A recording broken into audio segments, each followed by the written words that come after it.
नमस्कार दोस्तों, मैं हूं मनीष त्रिपाठी पीएससी फोरम से। और इस वीडियो में हम काफ़ी इंपॉर्टेंट टॉपिक डिस्कस करने वाले हैं, सीजीपीएससी प्री का सिलेबस। तो सीजीपीएससी दो फेज में डिवाइड होता है, आप सभी को पता होगा। जो पहला फेज है that is called preliminary examination. CGPSC stands for Chhattisgarh public service commission.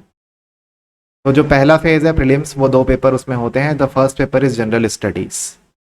General studies काफ़ी वास्ट सिलेबस है इसका, जिसको हम फर्दर आगे वीडियो में डिस्कस करेंगे। जनरल स्टडीज से टोटल 100 क्वेश्चन आते हैं।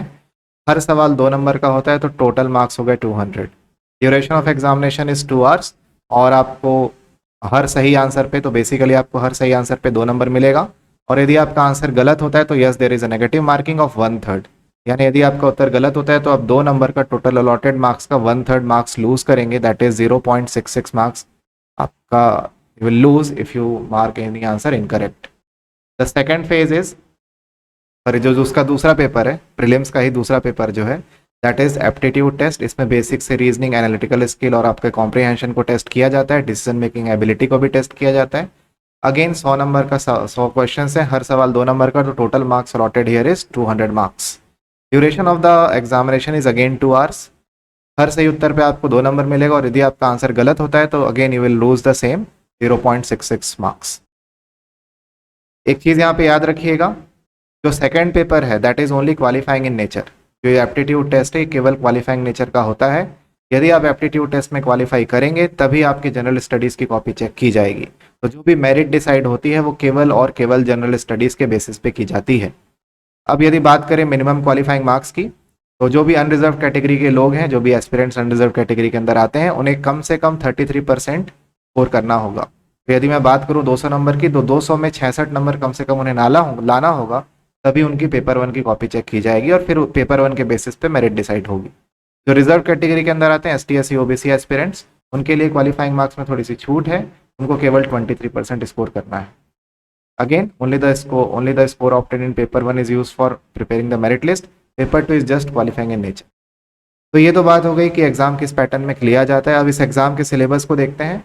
तो देखिए, जो जनरल स्टडीज का सिलेबस है उसे पहले समझ लेते हैं, क्योंकि यही आपका मेरिट डिसाइड करेगा। अब तो जनरल स्टडीज का पेपर है दोस्तों, तो काफ़ी कॉम्प्रिहेंसिव है, काफ़ी वास्ट है। तो और वो क्लियरली डिफाइन भी नहीं किया गया PS व्यापम के कमीशन के द्वारा। तो basically general observations, previous year questions analyse करने के बाद ये एक मोटा मोटे सिलेबस हम कह सकते हैं। तो यदि बात करें पार्ट ए की, तो जो आपका जो 100 क्वेश्चंस आते हैं, पहले आप ये समझ लीजिए 100 क्वेश्चन 2 पार्ट्स में डिवाइडेड होते हैं। 50 क्वेश्चंस आपके छत्तीसगढ़ से पूछे जाएंगे और 50 क्वेश्चंस आपके इंडिया GS से पूछे जाएंगे। तो यदि बात करें इंडिया GS की, तो इंडिया GS में आप देख सकते हो एनवायरनमेंट और क्लाइमेट चेंज से काफ़ी सवाल पूछे गए हैं। लगभग 5 सवाल औसतन हर वर्ष पूछे जाते हैं। इंडियन स्पोर्ट्स काफ़ी फेवरेट एरिया है, करंट अफेयर्स, तो यहाँ पे लगभग 8 सवाल इंडिया के इंडियन स्पोर्ट्स और इंडिया के करंट अफेयर से पूछे जाते हैं। फिलोसफी, आर्ट, लिटरेचर ये फ्लक्चुएट होता रहता है। लगभग आप मान सकते हो 5 सवाल यहाँ से भी कवर होते हैं। साइंस एंड टेक्नोलॉजी, यहाँ पे सैटेलाइट और जो भी लेटेस्ट डेवलपमेंट हुई होती है मेडिसिन में, से काफ़ी सवाल पूछे जाते हैं। तो लगभग 5 सवाल आप भी औसतन पकड़ सकते हैं। इकोनॉमिक्स याद रखिएगा, जो बेसिक्स ऑफ इकोनॉमिक्स है वहाँ से लगभग 7 सवाल आते हैं। और यदि आप सर्वे भी ऐड कर दो तो सर्वे से भी 5 सवाल पूछे जाते हैं। तो इकोनॉमिक सर्वे और बजट से भी सवाल पूछे जाते हैं PSC में। तो उसको अच्छे से, जो भी प्रीवियस ईयर, सपोज आप 2022 में अपीयर कर रहे हैं, तो 2022 का बजट और इकोनॉमिक सर्वे ज़रूर पढ़ लीजिएगा। Indian constitution and Indian politics में जो भी लेटेस्ट डेवलपमेंट होती हैं वहाँ से भी सवाल पूछे जाते हैं, लगभग 7 क्वेश्चंस। इंडियन कॉन्स्टिट्यूशन काफ़ी फेवरेट एरिया है। इंडियन पॉलिटी काफ़ी फेवरेट एरिया है PSC का, और यहाँ से बहुत डेप्थ में आप कह सकते हो कि एट पार UPSC लेवल के क्वेश्चन इसमें पूछे जाते हैं। तो यदि आप लक्ष्मीकांत पढ़ते हैं डिटेल में, तो I think that is sufficient.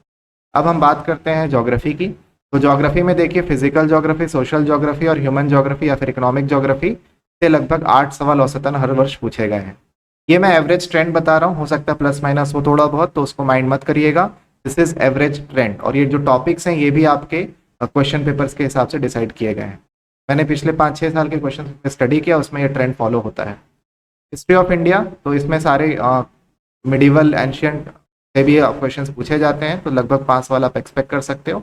Indian national movement और लीडर्स, ठीक है, तो यहाँ से जो इंडियन नेशनल मूवमेंट है, जहाँ से गांधीयन ईरा स्टार्ट होता है, वहाँ से आप औसतन हर साल 2 से 3 सवाल ज़रूर पूछे जाते हैं। तो उस पीरियड ऑफ हिस्ट्री को अच्छे से रिवाइज करिएगा, अच्छे से पढ़ के जाइएगा। अब हम बात करते हैं पार्ट बी की। Part B that is your general knowledge of Chhattisgarh. तो छत्तीसगढ़ के जो क्वेश्चंस है वहां से भी काफी डेप्थ देखने को मिली है। तो इंडस्ट्रीज और एनर्जी, वाटर, मिनरल, यहाँ से लगभग 5 सवाल हर वर्ष पूछे जाते हैं। ठीक है, यहाँ पे आपको इरिगेशन प्रोजेक्ट, मेजर डैम्स और जो भी नॉन कन्वेंशनल एनर्जी रिसोर्सेज के जो भी प्लांट्स डाले गए हैं वो सारी चीज़ें यहाँ पे कवर होती हैं। जैसा आपको पता होगा छत्तीसगढ़ में काफ़ी मिनरल रिच स्टेट है, तो इंडस्ट्रीज से काफ़ी क्वेश्चंस यहाँ पर बनते हैं। Industrial development, integrated industrial development से भी क्वेश्चन पूछे गए हैं। तो आप औसतन average her year, every year you can expect 5 question from this. Second topic is current affairs. Actually लगभग 15-16 सवाल पूछे जाते हैं, तो 6-7-8 सवाल लगभग इंडियन करंट अफेयर से और बाकी के 7-8 सवाल आप देख सकते हो छत्तीसगढ़ की करंट डेवलपमेंट से पूछे जाते हैं। तो न्यूज़पेपर फॉलो करिए, कोई भी एक स्टैंडर्ड न्यूज़पेपर। यदि इंग्लिश मीडियम के आप एस्पिरेंट्स हैं तो you can follow Times of India and the Hitavada. They cover the whole news very comprehensively, आप उसको जरूर फॉलो करिए और डेली न्यूज़पेपर पढ़ना अनिवार्य करिए, तभी आप ये क्वेश्चंस बना पाएंगे। उसके बाद इकोनॉमी, छत्तीसगढ़ की जो इकोनॉमिक सर्वे आते हैं, छत्तीसगढ़ का जो बजट आता है वहां से भी काफी सवाल बनते हैं। और फॉरेस्ट, क्लासिफिकेशन ऑफ फॉरेस्ट से हर साल आप क्वेश्चन देखने को मिलेगा। और छत्तीसगढ़ का जो एग्रीकल्चर पैटर्न है, तो यहाँ पे कोदो की जो क्रॉप्स, कोर्स ग्रेन क्रॉप्स उगाई जाती है वहां से क्वेश्चंस हर वर्ष पूछे जाते हैं। तो लगभग 5-6 सवाल यहाँ से भी आते हैं।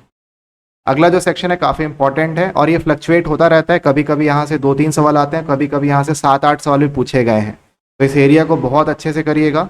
लोकल गवर्नमेंट, पंचायती राज व्यवस्था छत्तीसगढ़ की काफ़ी अच्छे, छत्तीसगढ़ का जो अधिनियम है पंचायती राज अधिनियम, उसको अच्छे से विस्तार में डिटेल में पढ़िएगा ज़रूर। वहाँ से आपको लगभग 7 सवाल देखने को मिलेंगे। अगला जो टॉपिक है वो छत्तीसगढ़ के फोक आर्ट्स पे डिपेंड करता है। छत्तीसगढ़ का लिटरेचर, यहाँ का जो म्यूजिक है, यहाँ का जो कल्चर है, ट्रेडिशन है, यहाँ से आपको लगभग 6 सवाल देखने को मिलेंगे।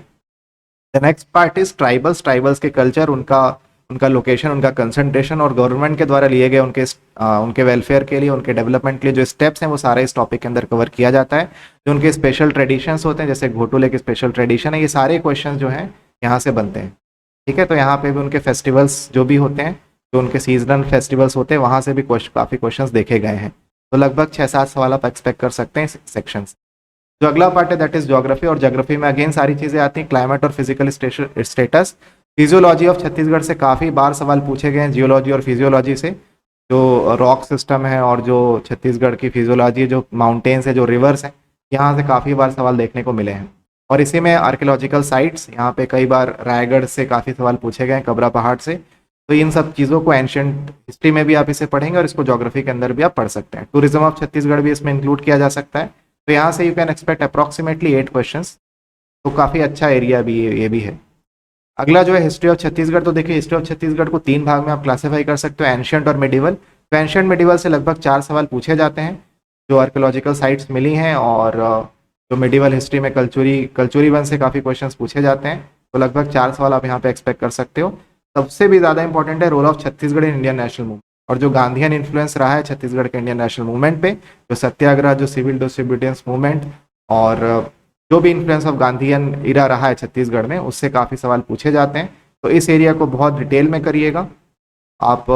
You can expect approximately 5 questions in your examination from this. तो यदि मोटा मोटी देखें तो ये एक सिलेबस तैयार होता है, और ये सिलेबस आपको शायद व्यापम में थोड़ा सा फ्लक्चुएट होता हुआ देखे तो उसको अदरवाइज मत लीजिएगा। ये एक पैटर्न है, ये प्रीवियस 5-6 ईयर्स में ये पैटर्न पूछा गया है, और इसी पैटर्न में फर्दर प्रीलिम्स में भी क्वेश्चंस पूछे जाते हैं। अब हम बात करते हैं जो सेकंड पेपर है। याद रखिएगा, second paper is just qualifying in nature, मैंने आपको पहले भी बताया है, लेकिन आपको यहाँ पे 33% स्कोर करना पड़ेगा if you belong from unreserve category, and if you belong from reserve category you can qualify this examination for 23। Now इसमें कौन कौन से टॉपिक्स आते हैं? सबसे पहले आपका नॉलेज चेक किया जाएगा। बहुत बेसिक नॉलेज, बहुत ज़्यादा डिटेल नॉलेज की जरूरत नहीं। यदि आप नॉन छत्तीसगढ़ स्पीकिंग रीजन से भी आते हैं तो भी इतना आप थोड़ा बहुत आइडिया के साथ आप इस क्वेश्चन को आराम से टैकल कर सकते हैं। उसके बाद आता है ट्रांसलेशन बिटवीन लैंग्वेज, ये इसी का पार्ट है। Hindi to English, Chhattisgarhi to Hindi या हिंदी टू छत्तीसगढ़ी पूछा जाता है। चार्ट इंटरप्रिटेशन, अगेन बहुत ही बेसिक सा डीआई पूछा जाता है। चार्ट और बार ग्राफ के ऊपर क्वेश्चंस रहते हैं। यदि रडार डीआई अभी तक पूछा नहीं गया, बट हो सकता है कि रडार डीआई भी आपसे पूछा जाए, बट अगेन डीआई काफ़ी बेसिक सा रहेगा, आप आराम से बना लेंगे। डाटा सफिशिएंसी आपको 2-3 स्टेटमेंट्स दे देगा और पूछे गए सवाल का आंसर करने के लिए कितने स्टेटमेंट्स की ज़रूरत है। तो ये भी काफ़ी सिंपल सा क्वेश्चन है। उसके बाद आता है जनरल मेंटल एबिलिटी, जो basic profit and loss, arithmetic या मेंसुरेशन के जो सिंपल से सवाल है वो यहाँ पे पूछे जाते हैं। Decision making skill and problem solving skill, ये भी काफ़ी सिंपली आप टैकल कर सकते हैं। यदि आपका एनालिटिक्स थोड़ा सा अच्छा है तो आप आराम से इसको बना लेंगे। डायरेक्शन ब्लड रिलेशन से के टॉपिक्स काफ़ी पूछे जाते हैं लॉजिकल रीजनिंग के अंदर, और कोडिंग डिकोडिंग के भी क्वेश्चंस कई बार पूछे गए। अगेन बहुत ही एलिमेंट्री लेवल के क्वेश्चंस रहते हैं। तो आप इस सेक्शन को आराम से 33% स्कोर करना कोई बहुत बड़ी बात नहीं है। यदि कोई भी आप एक स्टैंडर्ड बुक, फॉर एग्जाम्पल यदि आप RS अग्रवाल भी सॉल्व करते हैं तो आराम से आप इस सेक्शन को टैकल कर सकते हैं। आपको सबसे ज़्यादा ध्यान देना है, याद रखिएगा, पेपर नंबर 1 में, क्योंकि वो बहुत वास्ट है और उसमें कमांड लाने के लिए आपको काफ़ी सारे रिसोर्सेस यूज़ करने होंगे। बेसिकली NCERT पे रिलाई करिए तो बहुत आपको बेनिफिट मिलेगा।